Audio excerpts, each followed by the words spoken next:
Okay, thank you. Good evening. My name is Michael Mahlava and I'm from H2O. Thank you for invitation from Sri.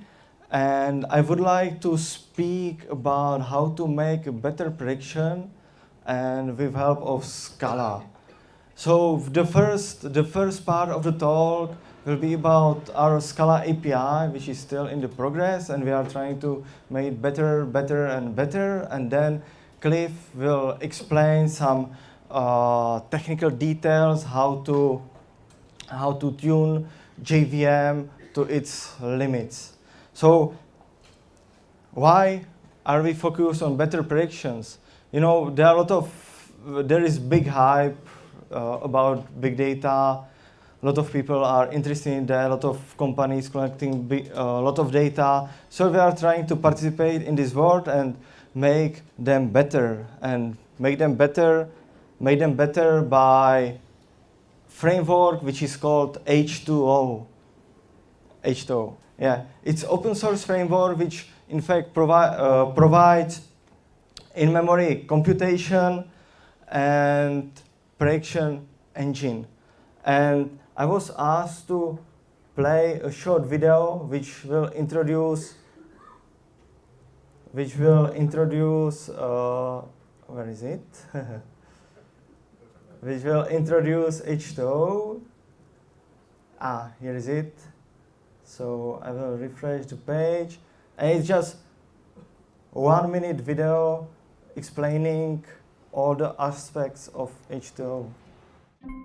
So your business has massive amounts of customer data stored in Hadoop that you need to analyze. The more data you analyze, the better you can predict how to serve your customers. But organizing and analyzing this data requires complicated math, and modeling this data to come up with better predictions usually takes days to weeks and is often error-prone. So, what's the best solution? Quite frankly, it's H2O from OX Data, the industry's first open-source prediction and math engine that will enable you to make better predictions and build accurate models faster. And as makers of the parallelized modeling and scoring engine of Hadoop, we got you covered. Here's a real-world example. Let's say your business is trying to understand the best product placement for optimal customer engagement. So you want to model the interactions of your customers on your website to make better predictions on what they want to do next. Well, H2O allows you to model all of your data with better algorithms using mini machines. This way you won't have to sample a smaller data set for performance reasons. H2O then allows you to score hundreds of models in nanoseconds and deliver better predictions to your business. The reality is, data is messy, and so many hours of data science go into moving big files and munging missing features. And that's why we designed H2O's data console to make those tasks a piece of cake within a familiar interface. Simply put, H2O makes big data science, well, simple. So when you're ready to mine the true gold hidden within your big data, you're ready for H2O. Okay, so that was a short marketing video about H2O. I like the video because it's really cool, with a lot of presentation, a lot of animation and so on. Okay, can you see that? Okay, so I will go back to the slides and make some technical details about H2O. It's in fact Java platform, so we are running on JVM and we are doing in-memory computation. We are not like Hadoop, we are not storing any temporary data to HDFS or some distributed storage, but we are loading data to the memory and then make quick, fast computation over the data with a lot of performance tuning. This in fact supports different styles of programming, but a lot of people for this kind of computation are using MapReduce style, so it's also our paradigm which we use, but internally we use Fortune framework from Doug Lee. And the whole platform is accessible via different clients. One client is used for testing, is the Python client, which access H2O REST API for doing the operation. And then we have also R clients. R client, which use the same way how to access all functionality of H2O, but there are some limitation of REST API which we cannot cross. So we also provide Java API, which is a little bit lower level API, how to compute over the data, and that's was the reason why we also want to introduce the some Scala access to this API. Because if you look at the example of our internal API, it was designed, or it is designed, to be performant and really allows you to access whole data distributed across the cloud in low-level way. So a lot of users are confused by this API. You can see there are a lot of weird words like chunk or set zero, at zero, and so on. So we would like to cross this low-level API and provide something higher level, and the higher level should be Scala API, which should encapsulate this low-level API to nice domain-specific language, which we called Shalala, according to some restaurant in Mountain View, which sells soup. So yeah, it's favorite restaurant there. So it was nice idea how to call the language. So in fact, Shalala is Scala DSL, or internal DSL based on Scala language, which make abstraction over our low-level computation API. And the goal of this API is just to make writing MapReduce or computation tasks easier, and also manipulate with data in easy way. But still, we want to stay in JVM. We don't want to publish the operation via REST API, because we already have this API. We would like to stay in JVM and make the best of JVM. And then there is also nice integration of REPL into our H2O, which provides a way how to play with this Shalala. So what are the basic concepts of this Shalala DSL? We play with tabular data, with frames, and if you are familiar with R, you perhaps know that frame is abstraction of data which consists of vectors or columns. Each column has a name and data type, and obtain the data. So we took the same approach how to represent data in Shalala, and we call that distributed frame. And in fact, the data in the frame are distributed across your cloud. I will speak about that later, and perhaps Cliff will clarify this in his technical talk. Then this is frame, distributed frame is the first class entity which we need to operate over. And then we need to provide expressions how to operate with the frames, how to access the columns, how to access the data, how to make the basic operation over data, and how to make operation with the frames. And also the language should provide easy access to our low-level API. So if there is some functionality which you cannot solve with Shalala, you can still switch to low-level H2O API and just implement your functionality via Java API. So for frame operations, I will just summarize several of them and then show more of them during the demo. But they are divided into obvious steps. You need to load data, parse data, then you need to select columns or manipulate with the columns.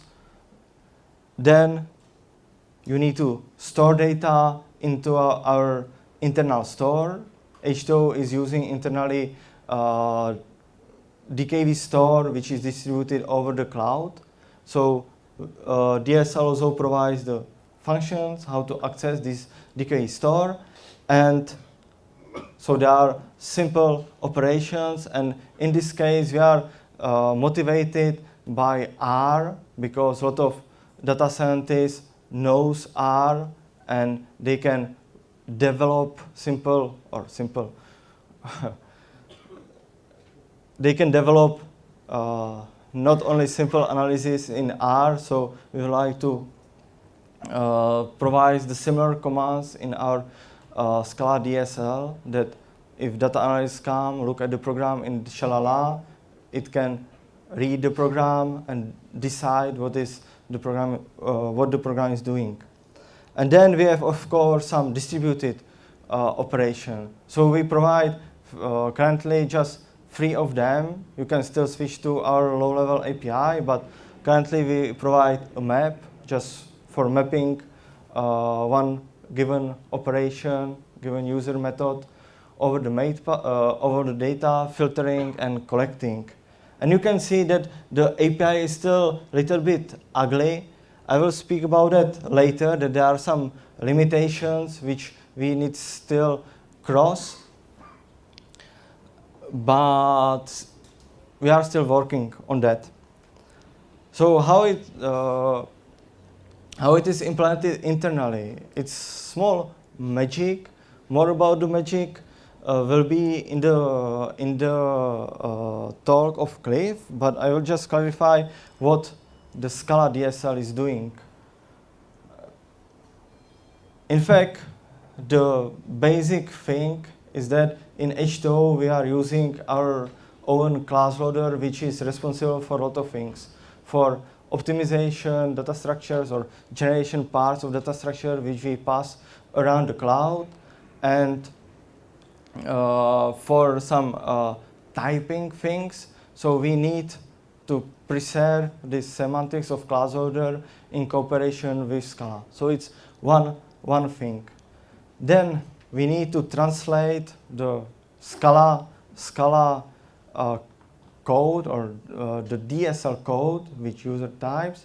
We need to translate to our internal Java API. So this is quite easy task, but still we need to live in the world of H2O, which say there are some limitations regarding what you can pass around the cloud and what you can do. But still it can be done quite easily.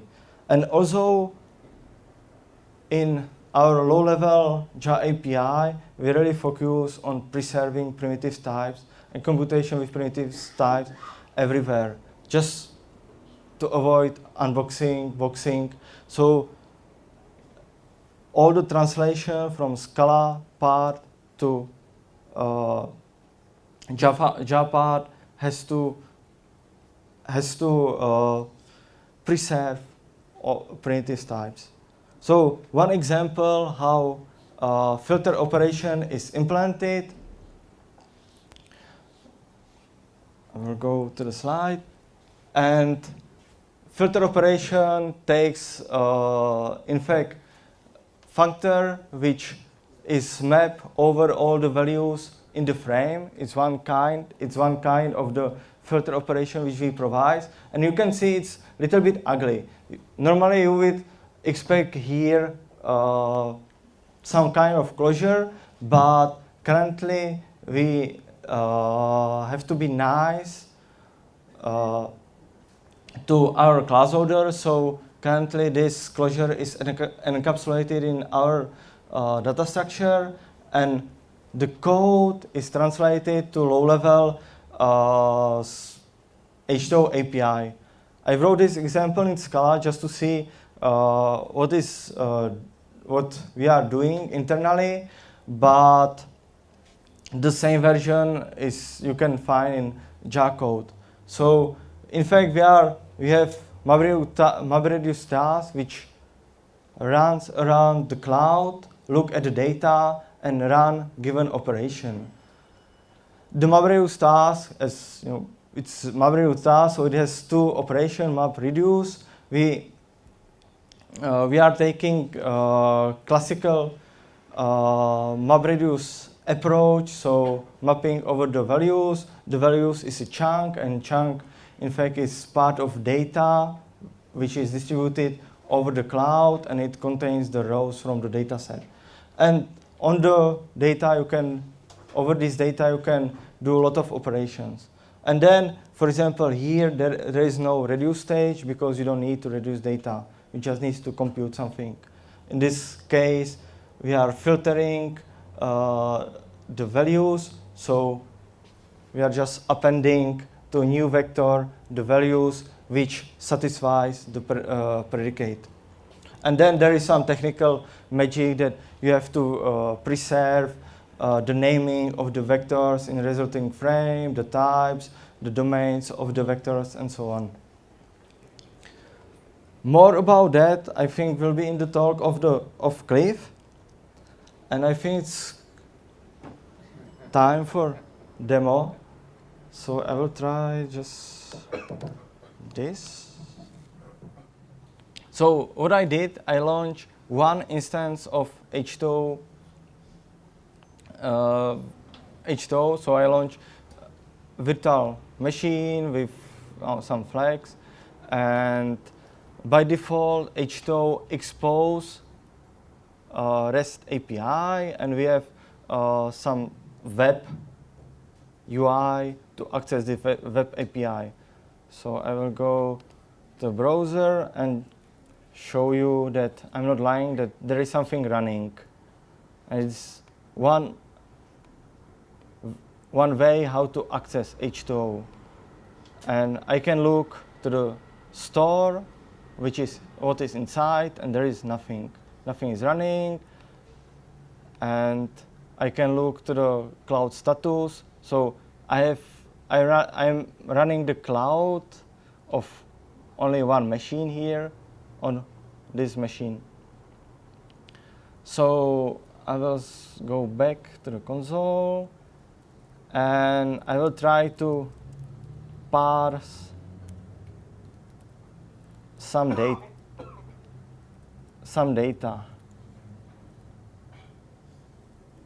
Sorry.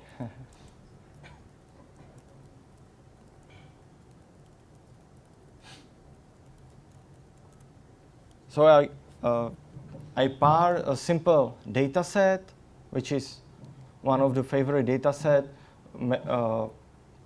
designed for prediction. And in fact, the data set contains 8 columns and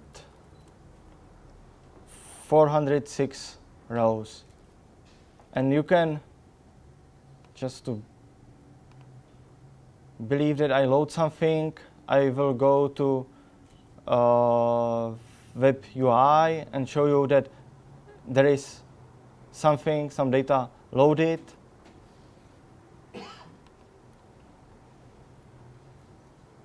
And it contains 8 columns and a lot of rows. So now I can start to play with data. So I can look at the first column. So it contains the name of the data, of the car. In fact, the data set contains different types of cars with their properties, like year of creation, weight, power, number of cylinders, economy, and so on. So I will try just show you several operations over the data set. I can look, for example, of number of cylinders, or I prepare several examples here. I can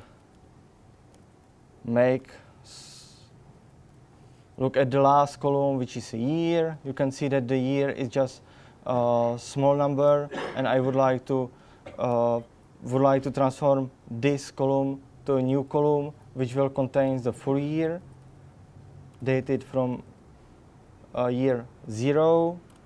So I make transformation, and In REPL, we are just showing 10 lines of the data set, but just show you more lines. We can look at all the lines of the vector which we created. There is an important point that at this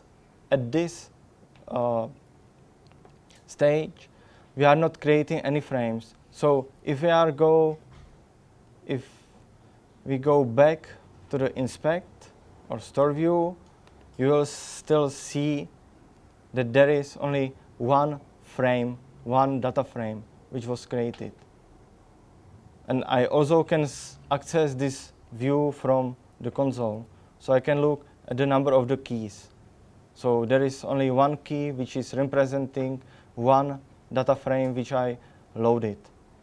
But I can also look at our internal data structure, so access our internal Java API. So I will say, show me all the keys which are created in DKV store.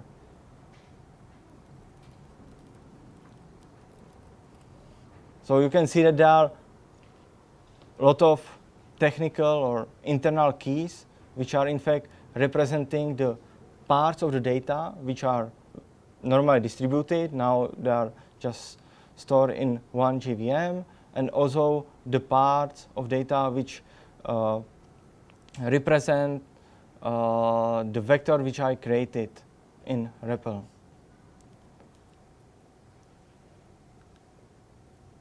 I can also make a Boolean vector from filtering all the cars or accessing one vector and making a Boolean vector saying this car has more than 4 cylinders or less. And internally,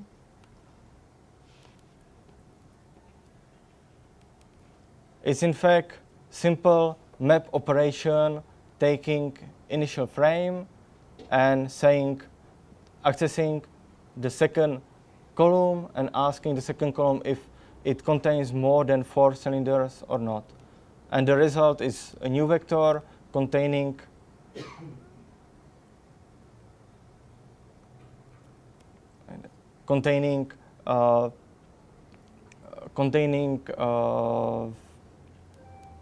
Boolean values. And I can, in fact, compare both columns, both created vectors, and just make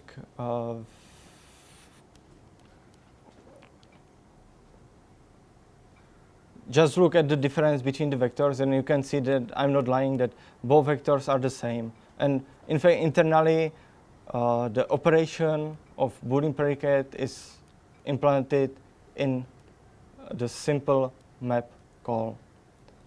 And the same also for filtering. So if I would like to filter all the cars, I can use the same call, just using the filter operation, and the filter operation will go through whole data set and look at each row and apply the predicate at each row and decide this row should be included in the resulting data set or not. So if I compute number of row of this filter operation, okay, it's variable f6. So you can see that there is 195 cars which have more than 4 cylinders. So this is one way how to manipulate with data. But H2O also provides different kind of analysis. I am personally involved on DRF, which is distributed random forest implementation operation algorithm, which we provide. So I will try to run that over the car data and make a prediction about the number of cylinders. So I will create some small data structures. So I will create a new frame which is called source, which will contain only selected columns. So I will skip the first column with the name because it has no predictive power. And I will skip the column with cylinders because this is my response, which I will be predicting later. And then I will include all the columns. So I created a new frame. In fact, I can save this frame to DKV if I want. So let's call the frame source.hex. This hex means that it's our internal data format. And by this call, I just save the created frame to DKV. So let's look here, and you can see, okay, there is some source.hex frame which contains only selected columns and all the rows.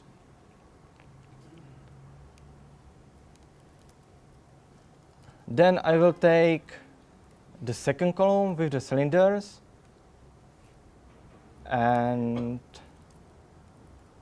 create a DRF model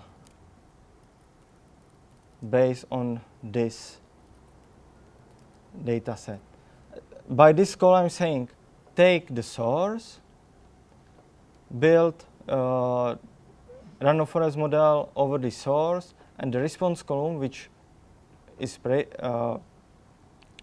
an objective of the prediction, is the second parameter of the call, and the last parameter is the number of trees which will be generated in the resulting random forest. I switch on the logging, so you will see that it's something.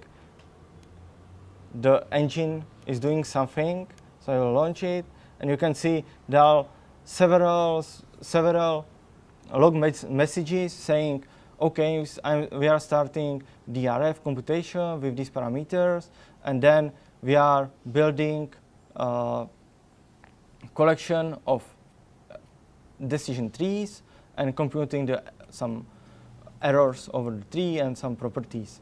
And the result of this call is DRF model, and it contains all the data which you need to store for this kind of models. I was doing regression, so I can take the model and ask the model what he thinks about the given data. And I will be lying a little bit here because I will use the same data as I was using for training. So it will give it, or the model should give really good prediction. So I will launch a scoring part of the model, and I will use the source data for the scoring.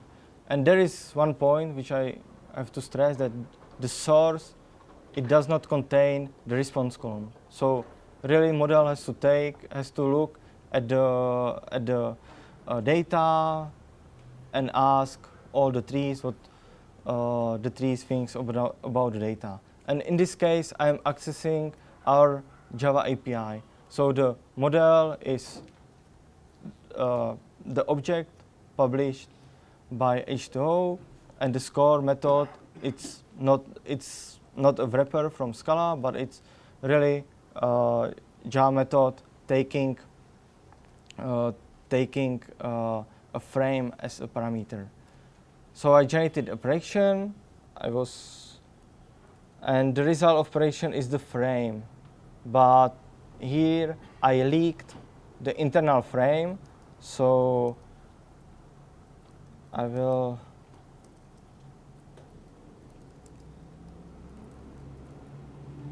create this distributed frame, and you can see the result of the prediction. So we say the model thinks about the first row of the data. So let's look at the first row of the data.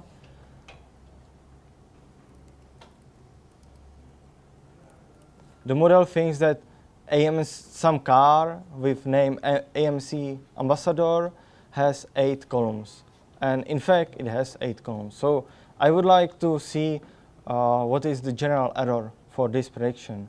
So I will compute the squared error for each row. So I will just take one vector containing the response and the predicted vector. I forget this. Response.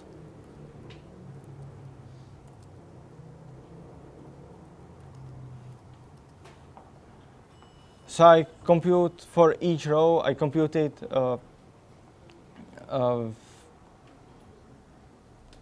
in fact square error, and now I'm interested in the sum of all these square errors. So I will launch a map reduce operation over whole data and compute the sum of that. For this, I have simple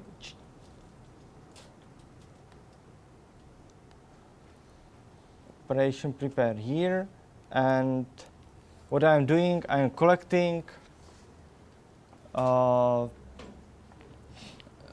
data over the cloud. In this case, I'm collecting single double, and single double is computed for each row in the given data set, in the given frame, and it should produce the sum of all the rows. You can see here that I'm using reduce operation, which in fact I can avoid in the future just by using nice types, which will implement the plus operation by default. So that was a demo of the DSL, and if I go back to the web view, you can look that there is some entity which is called drf underscore and big string. And this is not a frame, this is not a vector, this is a model which we generated by calling drf API. And in fact, here is simple view of the model which contains all the information, and also we can access the code of the model. So we can look, in fact, at generated code of the model, which can be used later for some prediction. So I will go back to the presentation and just tell you something more about future plans. In fact, the goal is to have the API which is similar to Scalding API, but we are still battling with some limitation introduced by H2O. As I mentioned, this class loader and generating of bytecode. And we would like to support more distributed operations, more high-level distributed operation. You can still go to our low-level API. And general idea is to introduce algebraic operation as they are introduced in Algebert. So if you are interested in participation, you can simply git clone our repository because it's open source. You can switch to the H2O Scala branch and just play with that, or really simply contribute. Or there is also a release, which is a small link at the bottom of the slide, which you can download and just try H2O Scala REPL and try to play with that. So that's all from me, and Cliff is waiting for his talk. So, thank you.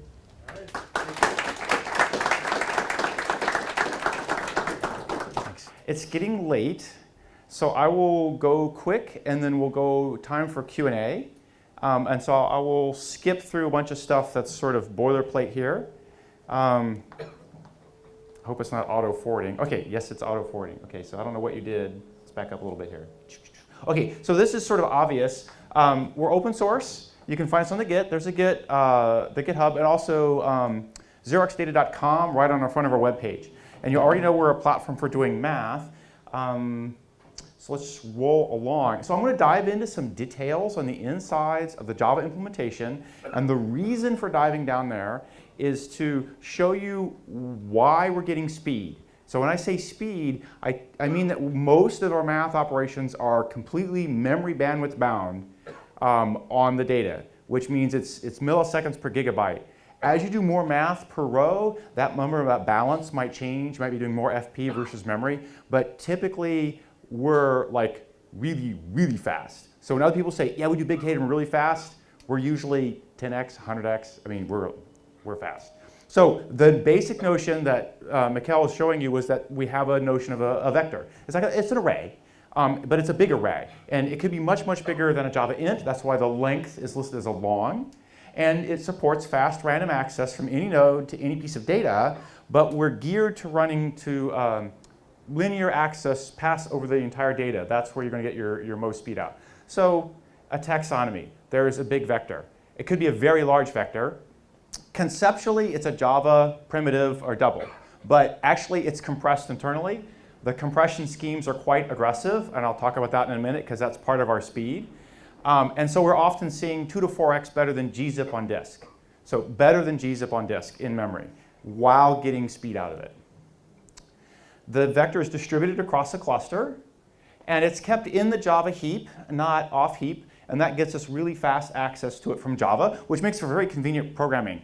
But it means you have to watch out for GC, and we've done that. We've taken our care that we can spill the disk as needed, and because we keep the data in very large arrays of primitives, typical GC costs are very modest. For a 32 gig heap, a full GC cycle is usually under a second, and they come around from time to time, but at under a second, I don't care. Whereas new gen collections are, and they're blazingly fast. A 200 gig heap will have full GCs on there over a couple seconds. Within the same heap, we'll have a collection of vectors. What was typically called a frame. And the key notion here is that we are aligning the rows within the JVM across this way, so that if you're talking about all the elements of that car data set, what year, how many cylinders that car have, what's its weight and displacement, all that data is local on one JVM, and you can do some math on it at memory bandwidth speed. So so it's a frame. And essentially, you can think of this as a tabular data, or it's a struct of arrays instead of an array of structs. That's the conceptual view of it. Within that big old pile of data, we're breaking up the vectors into chunks, where a chunk is 1,000 to 1,000,000 elements, depending. It's stored compressed, and the compression strategy is sort of key to speed in a lot of ways. Basically, more compression is good, because we get more data per cache miss, and it's how long it takes to drag the data in from memory that sort of matters on things. They're all aligned going across, as I mentioned before, and so you can essentially think you're looking at a struct that you can read and write and toy with directly like it's a struct in Java. You can write to it as well as read from it. And we'll follow the Java memory model rules down the line all the way. That chunk is also the unit of execution. So one CPU will grab a chunk of rows and do whatever math you're asking for all across all those rows all in one set. And that means that it's also single-threaded on those rows. And so there's no synchronization games being played in the code that you're looking at. You're guaranteed single-threaded access to the rows that you're handed to. That granularity is big enough to cover all our control overheads, all the management costs of launching a thread to deal with a pile of data, and small enough to get good fine-grained data parallelism out of it. Because that's one CPU does that chunk, all the other CPUs will be grabbing their own independent chunks, and we'll typically light up all the cores across all the machines in the cluster, and it'll do the math in one big pass of the data and be done.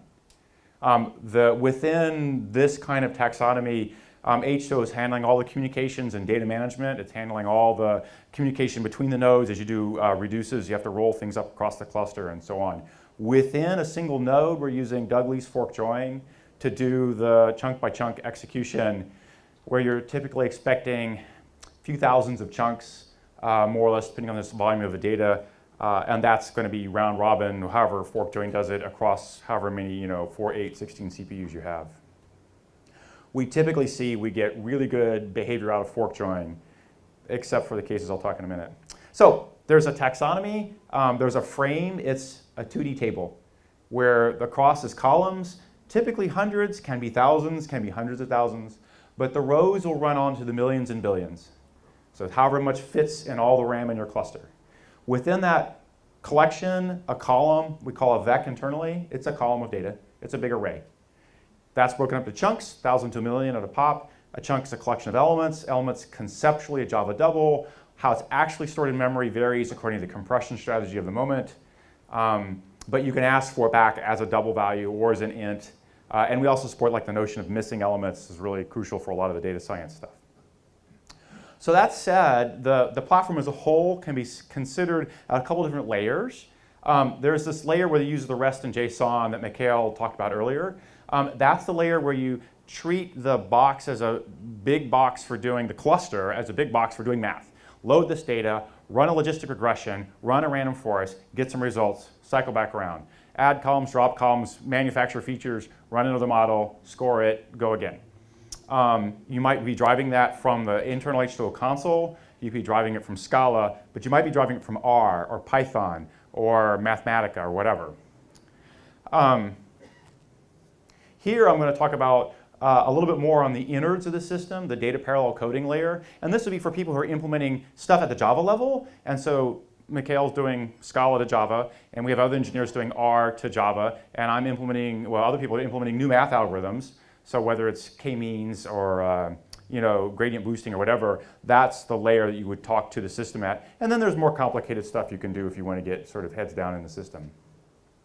So I'm going to give 1 or 2 examples of the Java, but this is a Scala group, so I'm going to leave it at that. And then I'm going to go dive into some of the guts of the system and why things go fast. And then I'll stop, and this will be like a whirlwind tour of things really quick because it's getting late, and we'll just take a Q&A after that. So here's sort of the simplest map-reduce task that does something interesting. And this is an example from linear regression. And I'm just kind of accumulate the sums of squares of a particular vector. And so I'm going to make a map-reduce task. It has a map and a reduce. Map is a function which takes a thing of type A and produces a thing of type B. In this case, type A is a double. Type B is also a double, but it doesn't have to be. And the next slide will change it up a little bit. And reduce takes 2 things of type B and makes 1 thing out of it. And that's, it reduces your data, right? So this is a piece of code that will run at the memory bandwidth speeds across a cluster in like 5, 6 lines and compute sums of squares across the cluster, sort of just like that. I can have a more complicated example. In particular, I can have state. Here I've got my type A is a pair of doubles, and my type B is this Java object called an LRPass1, which has 3 internal fields. And the map call is go do something with all the fields. Let's go scribble on them. And the reduce is take a this and a that, so that this is implicit and that that's the other side of it, and it will do the reduction. And that will run across your cluster, doing all the right things. So within a node, the reduction's obviously doing 2 Java objects and squishing them together. But across the cluster, one of the Java objects got serialized and shipped over the wire, and then they got reduced on the other side. I'll touch this a little bit, and then we'll move on. For efficiency, we do a lot of we do batching. So a whole chunk is passed into a map call at once. And we typically write at this layer, but you can write this 1 line and it'll work. But at this layer, you can see that there's a loop over a chunk, which is 1,000 to 1,000,000 elements. And the .app calls here are doing the decompression strategy, which might vary from chunk to chunk to chunk to chunk, right? But this is typically a few clock cycles to decompress and pull data out. Then you do your math and you go on. The rest of the code was same as the last slide. So that's sort of it for the whirlwind Java side of things. And now I'm just going to dive into some technical concerns. So these are all slides I wrote in the last half an hour, so pardon me if they're a little brief or a little raw. So we're concerned with big, and whenever we're concerned with big, you're concerned with speed. Because typically the problem is big got slow. So how fast is fast? Typically we have to see all the data and it's big. And we also typically have less math than the memory bandwidth it takes to drag the data in. So if you're doing a logistic regression, you're doing what's called a gram matrix. It's a bunch of floating point ops for every row that comes in. If you don't have very many columns, it's not that many floating point ops, and the cache miss time from x86 to memory, it far exceeds the cost of doing a few floating point ops.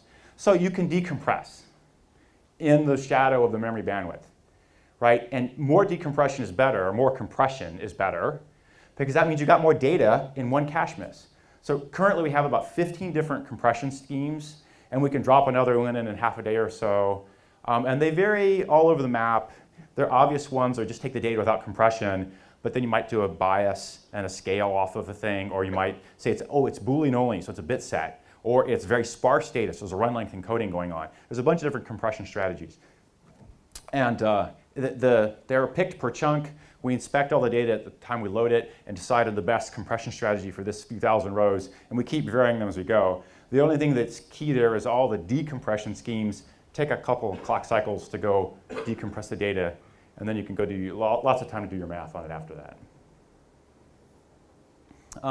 Serialization. So serialization is this funny thing. You might think with big data that serialization is a key issue when you're dealing with a cluster, and it is, but not for the obvious reason. You can't send the big data across the cluster, or you're just going to drown an individual node in the data. The guiding assumption you have to start out with is there's just more data that's going to fit on your one machine. So you just can't ask for it all in one machine, and you don't want to pass it through the one machine either. You want to keep it in memory. So you're not passing around the big data, but you are passing around tons and tons of small data, things that are plain old Java objects that are part of doing your math. They're accumulating histograms and sums and variances. They're building a gram matrix, or they're building partial dependency graphs, or whatever they're building. They're doing something with the math. And that's getting passed around the cluster. So we have to have a fast way to send POJOs around the cluster. Since we already had a bytecode weaver in place for a variety of reasons, we went ahead and threw in serialization in the bytecode weaver. And it does sort of the fastest possible thing you can imagine. It writes the fields via unsafe directly into direct byte buffers. There's one 2-byte token at the start of any send of a nested Java object that defines the entire layout of the whole thing. And after that, it's just the data. And then we compress that as well, because typically we have more CPU than network bandwidth. And so it's faster to compress and send a compression than it is to send the raw data. The direct byte buffer access is all just loads and stores and nothing else. There's no smarts in there at all. It's literally take this field and lift and store it. With compression as you went. We are right into streaming, asynchronous NIO buffers. There's multiple shared TCP channels, full app level recovery and retry. You can pull a cable on a cluster and add it back in 5 minutes later, and things will just recover. We do make a decision to send small stuff via UDP and big stuff via TCP. And that's because there's a lot of small stuff, and UDP is usually very, very reliable, and it's much faster than TCP in that zone. And it turns out that TCP, while everyone knows UDP is unreliable, that's what the U is, so we have to have a reliability layer for that. Turns out TCP is unreliable as well. And in a couple minutes in my labs or EC2 or wherever, I can cause TCP to fail. And when I say fail, I mean silently the sender will open a socket, write some data, and close the socket, and the receiver will get no data, and no arrows will be thrown on either side. The data will just go into the bit bucket and be gone. So you think of TCP as a reliable communication channel. In fact, it is not. And that only happens under heavy, heavy load, but I can drive that system to the maximum possible load you can get. And under that kind of scenarios, TCP channels drop silently. So I have a reliability layer built in for UDP and for TCP. It's the same layer. A little bit more on map reduce. A map call is made once per chunk. Typically, they have a couple thousand per node. More or less for the amount of data you've loaded, but if you've piled on a lot of data, you'll have thousands, maybe millions, and not millions unless you get really big boxes. And we're using fork join for the fine-grained parallelism. More on that in a minute as well. The reduction's a little different than the usual Hadoop reduction people think about. Instead of us running all our maps up front and then saving the data to disk, and then a shuffle and pull it all back and do the reductions, we don't ever go to disk, so we reduce early and we reduce often. Every pair of maps, when they're done, immediately a reduction happens. And if another pair of maps are run and they reduce, when those two reduces are done, they reduce again immediately. So the reductions happen sort of incrementally on the fly as the data is, as the math is worked. So you always keep the data size of your final result crunched down to the smallest you can fit in memory, subject to the constraints of running as much in parallel as you can. Once you're done doing all the reductions on a node, it'll go, of course, over the wire, and you get a log tree rollup. People know what a log tree rollup is? Every pair of nodes in the cluster consider themselves buddies, and one of them is the parent of a tree, and the two tree parents are buddies and go up again, and you get another layer. Standard binary tree thing. So that the time it takes to do a fast math pass will be a log tree walk across the cluster, then everyone does their math, and a log tree walk back over, and you'll be network latency bound. Sort of the limiting, and that's one of the reasons I went to UDP packets for small data. If you're doing a small roll-up, a small result, like you're computing the averages and standard deviations or linear regression kind of thing, you're going to have a small result. It's all going to run in UDP packets, and that is your memory, that is your latency on getting that job done. Fork join experience. I had some hard thoughts on this one. This is kind of fun stuff. Fork join is sort of a new framework in Java 8, but it's been around for a long time. And Doug Lee's been working on it for a long time, and I have a lot of respect for Doug, and he's done some really great stuff. And I think fork join really is good, but it has some interesting gotchas to it. The good stuff first, so there's a learning curve, and once you're over it, it's actually easy enough to write and use. We use it all the time. There must be hundreds, maybe 1,000 or more uses of fork join scattered throughout the code. So it's full-featured, it's flexible. It keeps all the CPUs busy. I can have huge piles of tiny, tiny jobs running around or handfuls of big jobs. It all seems to work really well. So in that sense, fork join's good. Some hard experience comes out of that.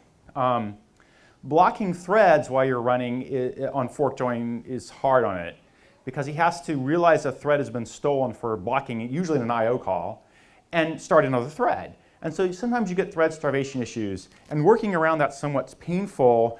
The recommended thing is to rewrite your code in a style that uses what's called counted completers, and now you're doing continuation passing styles. How many people here know what continuation passing style is? Oh, pretty good. Okay, so third, half. Basically, I'm writing continuation passing style in Java if I don't want to have thread blocking issues, and that's kind of painful to do.